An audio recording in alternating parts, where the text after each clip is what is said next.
Hello everyone, my name is Prachi. Welcome to Selection Mate. I hope आप सब अच्छे होंगे और आपकी तैयारी भी आपके आने वाली एग्ज़ाम के लिए बहुत अच्छी चल रही होगी। आज से हम हिंदी का एक सेशन आपके लिए लेकर आ रहे हैं जो कि हिंदी क्लासेस रहेंगी फोकस्ड करते हुए DSSB एग्ज़ाम को। जी हाँ, उसके अलावा भी अगर आप किसी यूपी टेट एग्ज़ाम की तैयारी कर रहे हैं, सीटेट की तैयारी कर रहे हैं या DSSB एग्ज़ाम आप देने जाने वाले हैं तो ये सेशन आपके लिए बहुत इंपॉर्टेंट हो सकता है। इसमें हम कवर कर रहे हैं जो बुक आती है हिंदी की आदित्य पब्लिकेशन की, जो कि अभी तक की सबसे बेस्ट बुक मानी जाती है हिंदी के लिए। तो उसमें हम जो भी चीज़ें हैं, जो भी पॉइंट्स हैं, उनको यहाँ पर हम डिस्कस किया करेंगे थोड़ी देर के लिए, जिससे आपका जो हिंदी का भी रिवीजन है वो भी साथ साथ चलता रहे। क्योंकि जो जनरल पेपर DSSB में आता है, चाहे वो PRT हो, चाहे TGT हो, चाहे PGT हो, 100 मार्क्स का जो जनरल पेपर आता है उसमें 20 मार्क्स की हिंदी आपसे पूछी जाती है। तो उसमें मैक्सिमम मार्क्स गेन करने के लिए मैंने आपको जैसा कि पहले भी बताया कि अगर आप TGT PGT के स्टूडेंट हैं तो जितना सब्जेक्ट आपके लिए इम्पॉर्टेंट है उतना ही जनरल पोर्शन के जो 100 मार्क्स हैं वो भी आपके लिए उतने ही इम्पोर्टेंस रखते हैं। तो उसी को मद्देनज़र रखते हुए आज से हम स्टार्ट कर रहे हैं हिंदी के क्लासेस को। आशा है आप सबको ये पसंद आएगी और आप आगे भी वीडियोस को ऐसे ही देखते रहेंगे और सपोर्ट करते रहेंगे। तो चलिए आज का सेशन स्टार्ट करते हैं। सबसे पहले शुरू करते हैं वर्ण तालिका से। तो वर्ण तालिका की बात की जाए तो दो तरह के वर्ण होते हैं, एक होते हैं स्वर और एक होता है व्यंजन। हम एक रिवीजन, आप में से बहुत लोगों को ये चीज़ें पता होंगी लेकिन बहुत टाइम से रिवीजन नहीं किया होगा, पढ़ नहीं पाए होंगे। तो यहाँ पर हम एक फास्ट मोड में रिवीजन को करेंगे जिससे चीज़ें हमें पता चलती रहे और हमें रिवाइज होती रहें। तो दो तरह के वर्ण होते हैं, एक होते हैं स्वर और एक होते हैं व्यंजन। स्वर होते हैं 11 और व्यंजन होते हैं 41 यानी कि 41। टोटल कितने होते हैं वर्ण? 52 यानी कि 52। तो ये भी एग्ज़ाम में पूछा जाता है। मैं यहाँ पर उन्हीं चीज़ों पे ज़्यादा फोकस करूँगी जो कि हिंदी के पेपर में मैक्सिमम चीज़ें जहाँ पर पूछी जाती रही हैं। ठीक है, तो स्वर होते हैं 11, व्यंजन होते हैं 41 और टोटल मिलाकर ही हो जाते हैं वर्ण कितने? 52 यानी कि 52। अब बात कर लेते हैं स्वर की। तो स्वर दो तरह का होता है, ह्रस्व स्वर और दीर्घ स्वर। ह्रस्व स्वर और दीर्घ स्वर दो तरह के स्वर हो गए। और जबकि व्यंजन की बात करें तो व्यंजन होते हैं 5 तरह के। एक स्पर्श व्यंजन होता है, एक अंतस्थ होता है, ऊष्म होता है, आगत होता है और संयुक्त है। क्वेश्चन अगर आपसे पूछा जाए कि संयुक्त क्या होता है, संयुक्त किसका प्रकार है, स्वर का या व्यंजन का, तो आपको पता होना चाहिए कि संयुक्त किसका प्रकार है, व्यंजन का। तो स्वर दो टाइप के हो गए, ह्रस्व स्वर और दीर्घ स्वर। और व्यंजन 5 टाइप के हो गए, स्पर्श व्यंजन, अंतस्थ व्यंजन, ऊष्म व्यंजन, आगत और संयुक्त। ह्रस्व स्वर में आते हैं अ, छोटी ई, उ और ऋ। दीर्घ में आते हैं इनके जो दीर्घ वाले रूप हैं आ, बड़ी ई, बड़ा ऊ, ए, ऐ, ओ, औ, ये इसमें आते हैं दीर्घ में। ठीक है, तो ह्रस्व हो गए, दीर्घ हो गए। इसके बाद जो व्यंजन है वो कुछ इस तरह से होते हैं। स्पर्श व्यंजन में आते हैं 27 वर्ण। ठीक है, 27 वर्ण आते हैं स्पर्श व्यंजन में। तो क से प वर्ग तक और ड़, ढ़ ये आते हैं टोटल मिलाकर 27 स्पर्श व्यंजन में। अंतस्थ व्यंजन 4 होते हैं। ये भी एग्जाम में क्वेश्चन पूछा जाता है कि अंतस्थ व्यंजन कौन कौन से हैं, ऊष्म व्यंजन कौन कौन से हैं। तो अंतस्थ में आता है य, र, ल, व आता है। और ऊष्म में आते हैं श, श, स, ह। और आगत में है ज, फ। और संयुक्त में भी 4 आते हैं, क्ष, त्र, ज्ञ, श्र। तो ये पता होने चाहिए, एग्जाम में आते हैं सीधे सीधे क्वेश्चन कि संयुक्त व्यंजन कौन सा है, ऊष्म व्यंजन कौन सा है। तो आई होप यहाँ पर आपको चीज़ें क्लियर होंगी। नीचे नोट में आप लिखा हुआ यहाँ पर देख रहे हैं ड़, ढ, ये उत्क्षिप्त में आते हैं। और जो ज, फ, आगत की बात करी है इनको हम विदेशी भी बोलते हैं, विदेशी व्यंजन। आगे अगर हम बात करें तो स्वरों का वर्गीकरण और उच्चारण स्थान। देखिए, उच्चारण स्थान के नाम पर 4 भागों में बांटा गया है। एक होते हैं कंठ्य जो कंठ से बोले जाते हैं, एक होते हैं तालव्य जो तालु से बोले जाते हैं, एक होते हैं मूर्धन्य जो मूर्धा से बोले जाते हैं, और एक होते हैं ओष्ठीय। 4 तरह से उच्चारण होता है, कंठ, तालव्य, मूर्धा और ओष्ठ। इनका आप वो भी ध्यान रखिए, क्रम भी, कंठ, तालव्य, मूर्धन्य और ओष्ठ। इसके बाद आगे हम अगर बात करें तो यहाँ पर हम अगर बात करते हैं तो इम्पॉर्टेंट चीज़ क्या है कि ह्रस्व स्वर हम पढ़ चुके हैं। और ये जो ह्रस्व स्वर होते हैं अ, छोटी ई, छोटा ऊ और ऋ, यही मूल स्वर होते हैं। दीर्घ स्वर हम पढ़ चुके हैं। इसके बाद जो इम्पॉर्टेंट है वो इम्पॉर्टेंट है आपका जो उच्चारण स्थान है जिसकी हमने अभी बात की। तो ये पूरी आपके सामने क्या है, एक टेबल है, ठीक है। अब इनमें जो हम बात करेंगे वो किस तरह से करेंगे, पहले कंठ वाले आते हैं, फिर तालु, फिर मूर्धा, फिर दंत, फिर ओष्ठ, ठीक है। तो इस तरह से इनको वर्गीकृत किया जाता है, कंठ, तालव्य, मूर्धा, दंत या ओष्ठ। अब कंठ वाले पहले वर्ग में आ जाते हैं, क ख ग घ अण, ठीक है। फिर तालव्य वाले दूसरे में आ जाते हैं, च छ ज ज झ अन। मूर्धा वाले फिर थर्ड में आते हैं। तो तभी तो मैंने आपको बोला ये सीक्वेंस आपको पता होगा तो आपके लिए बेटर होगा बताना कि ये कौन सा है। तो पहले में कंठ, दूसरी लाइन में तालव्य, तीसरी में मूर्धा, चौथी में दंत जो ऊपर के दांतों से बोला जाता है, त थ द ध न। और फिर ओष्ठ यानी कि जो होठों से प फ ब भ म बोला जाता है। इसके बाद जो ये श और य हैं ये तालव्य हैं। फिर इसके बाद छोटा स, र और ल जो हैं ये किस में आते हैं, वतरसे में।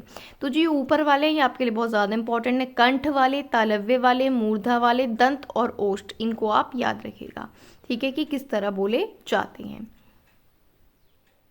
अब बात कर लेते हैं विराम चिन्हों की। विराम चिन्ह भी आपसे पूछे जाते हैं कि इनमें से अल्प विराम कौन सा है, या फिर आपसे पूछा जा सकता है ये साइन देकर कि ये कौन सा विराम है। ये एग्जाम में क्वेश्चन आता है, ठीक है। तो कामता प्रसाद गुरुजी ने विराम चिन्ह कितने बताए हैं, टोटल 20 बताए हैं, 20 बताए हैं। अब आप जैसे कि सामने कॉमा को देख पा रहे हैं तो कॉमा कहलाता है अल्प विराम। फिर के साथ अगर पॉइंट हम ऐड कर देते हैं ये हो जाता है अर्ध विराम। और सीधी लाइन होती है पूर्ण विराम। और क्वेश्चन मार्क होता है प्रश्न चिन्ह। और ये जो आश्चर्य चिन्ह है एक्सक्लामेटरी जिसको इंग्लिश में बोलते हैं, विस्मयादि चिन्ह, ये होता है। इसके बाद जो डैश होता है उसको संयोजक, सामासिक या निर्देशक चिन्ह कहते हैं।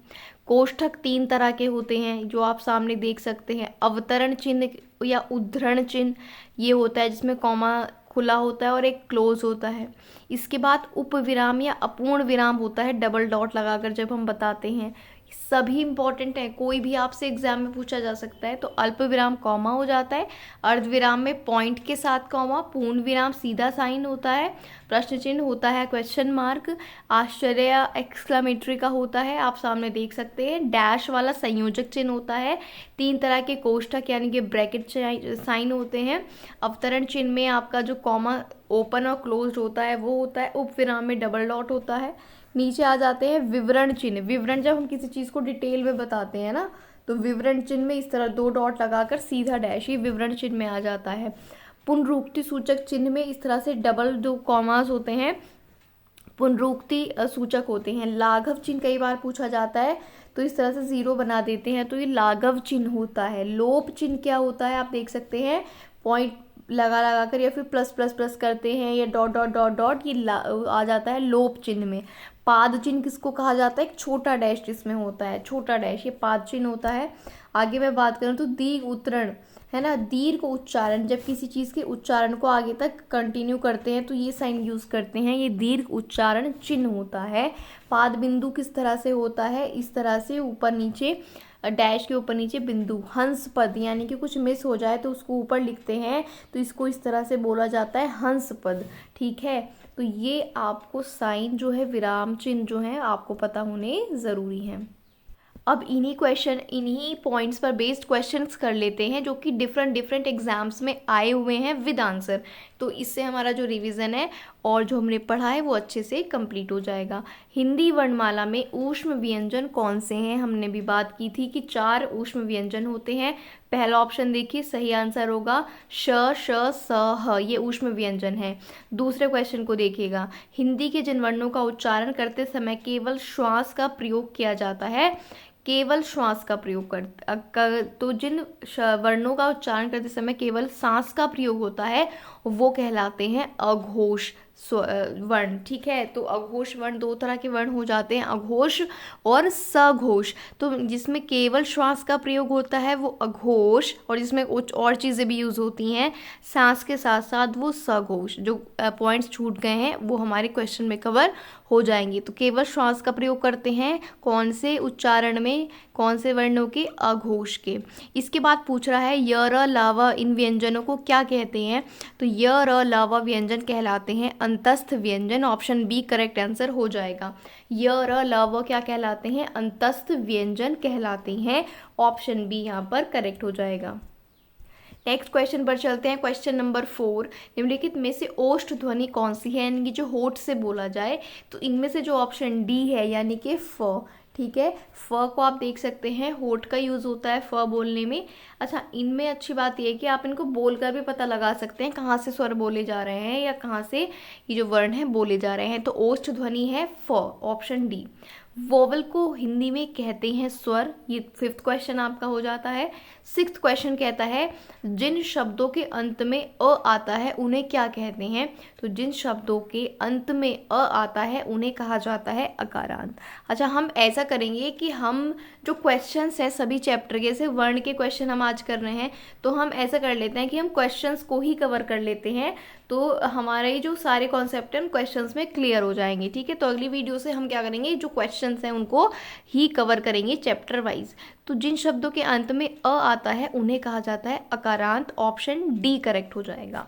इसके बाद जो क्वेश्चन नंबर 7 आपके सामने है वो है कौन स्वर नहीं है? तो हमें पता है अ, ए और छोटा ऊ ये स्वर हैं, जबकि ब स्वर नहीं है। तो ये आप देख सकते हैं। इसी पेज पर 15 क्वेश्चन देख लेते हैं।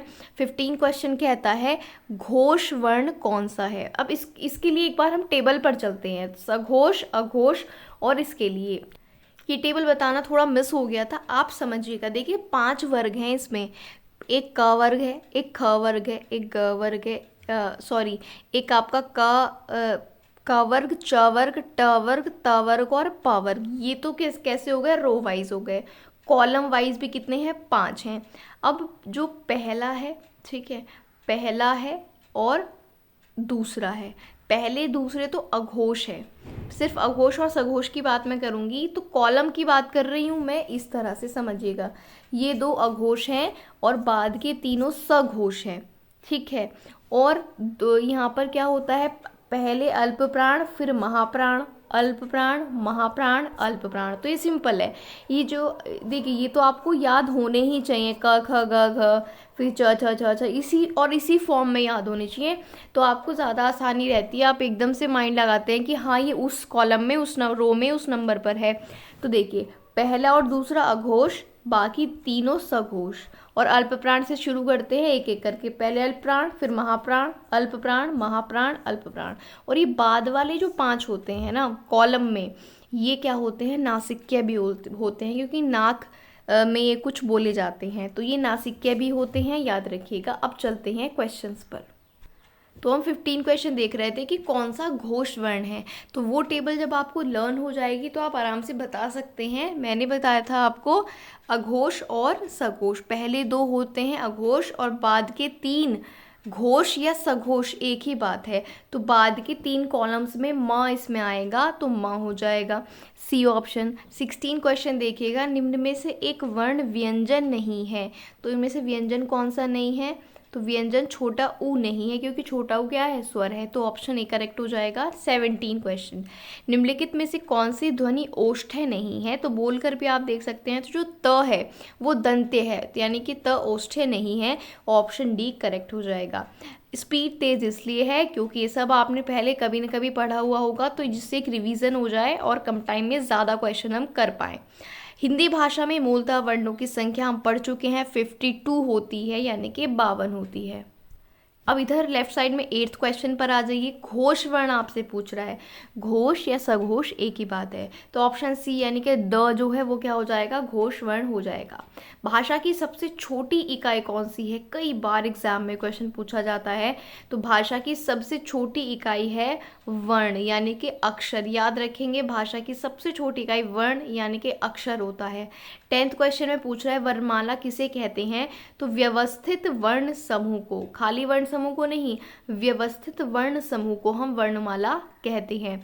11 क्वेश्चन कहता है निम्नलिखित में से कंठ ध्वनि कौन सी है? कंठ से कौन सी ध्वनि बोली जाती है? तो ऑप्शन ए कंठ ध्वनि में आता है क और ख। ठीक है, नेक्स्ट यहाँ पर राइट साइड में 19 क्वेश्चन पर आ जाइए। नासिक्य व्यंजन कौन सा है? तो मैंने बताया था ना, जो 5th कॉलम था उसके 5 नासिक्य में आते हैं, उन 5 में से यहाँ पर अना जो है वो प्रेजेंट है, option number B. Next 20 question कह रहा है ए और ऐ ये वर्ण क्या कहलाते हैं। तो जो ए और ऐ वर्ण है ये कंठ तालव्य में आते हैं, याद रखिएगा, अच्छा क्वेश्चन है। ए हमने खाली कंठ पढ़ा, खाली तालव्य पढ़ा, लेकिन जो ए और ऐ है ये कंठ तालव्य दोनों के यूज से बोले जाते हैं, याद रखिएगा। 11 क्वेश्चन कहता है निम्नलिखित में से किसे हिंदी की मानक वर्णमाला में स्थान नहीं दिया गया है।